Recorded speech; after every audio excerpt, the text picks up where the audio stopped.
morning to all of you. Today we are discussing about gear shaping.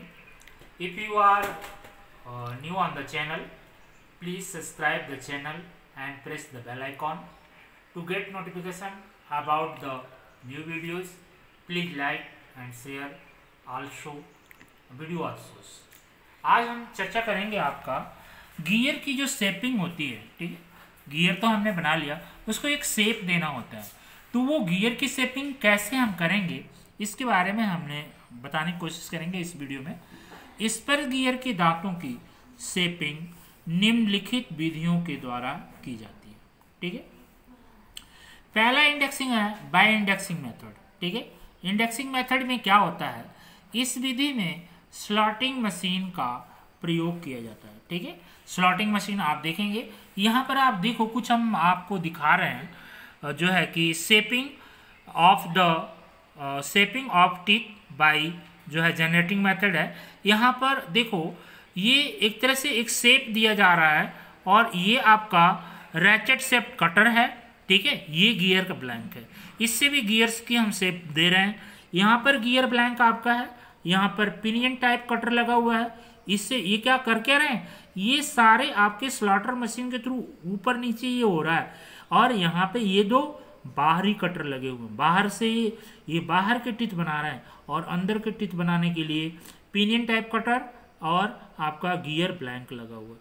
ठीक है, तो ये सारी चीज़ें आपको कैसे हम शेप देते हैं, गियर ब्लैंक को टेबल पर बांधकर प्रोफाइल टूथ का प्रयोग करके बारी बारी से सभी दांतों की कटिंग कर लेनी चाहिए। कहने का मतलब देखो यहाँ पर हम कर क्या रहे हैं, कटिंग कर रहे हैं और इसको मूव कराएंगे।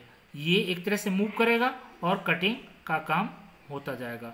ठीक है, एक बार कट लिए शेप आया, दूसरी बार में फिनिश किया, फिर मूव कराया, फिर कट लिया। तो इस तरह से हम बार बार कट लेकर के क्या काम करेंगे, कटिंग का कार्य कर देंगे। इसके बाद बाय जनरेटिंग विधि। ठीक है, बाय जनरेटिंग मेथड का है, अभी हमने उधर बाय इंडेक्सिंग मेथड बताया। इस विधि में जो है कि दांतों की शेपिंग के लिए एक गियर शेपर का प्रयोग किया जाता है। ठीक है, रैक के आकार वाले या पिनियन टाइप्स कटर का प्रयोग किया जाता है। ये हमने बात की, यहाँ पे देखो ये रैक की तरह है और ये पिनियन की तरह है। इस मेथड में दांतों की कटिंग होबिंग विधि की अपेक्षा अधिक तेज गति से होती है।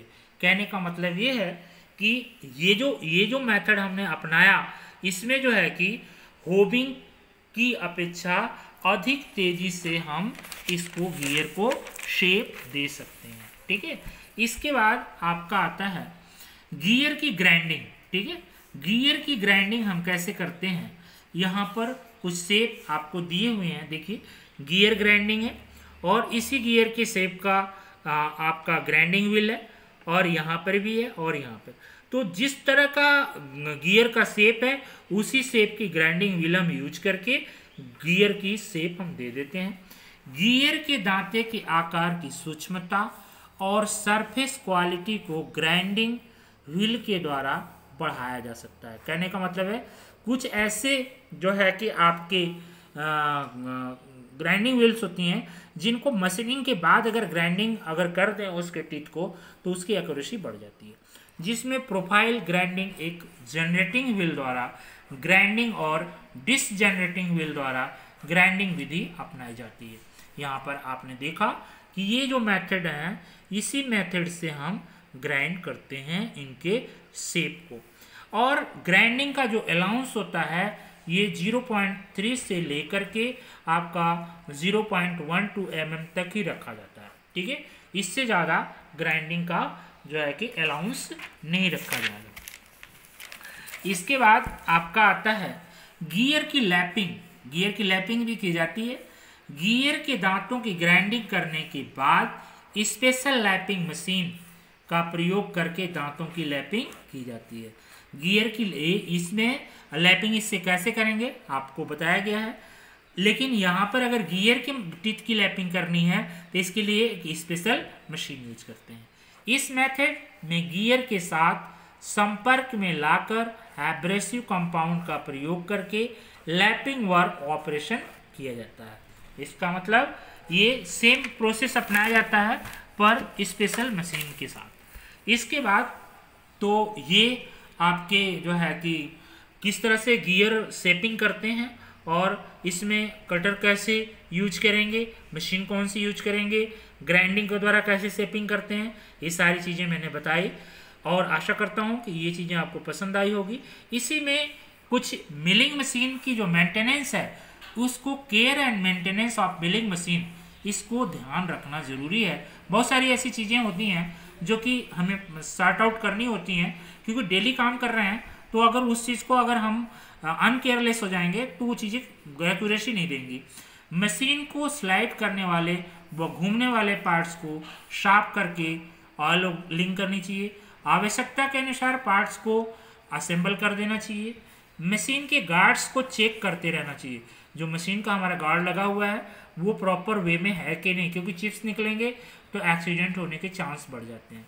मशीन पर लीवरों की स्थिति को भी चेक करते रहना चाहिए, पता लगा कि लीवर हमें जो है कि किस लीवर से हमें मूवमेंट चाहिए वो है कि नहीं। सैडल की स्लाइड हैमरिंग से नहीं करनी चाहिए, जो सैडल की स्लाइड है उसको पर हैमर नहीं मारना चाहिए ताकि वो जो है कि फ्री और ना हो पाए। यदि मशीन में सब कुछ गड़बड़ दिखाई देता है तो मशीन को तुरंत बंद करके जो है कि इसको ठीक कर लेना चाहिए या सीनियर ऑफिसर से बता देना चाहिए।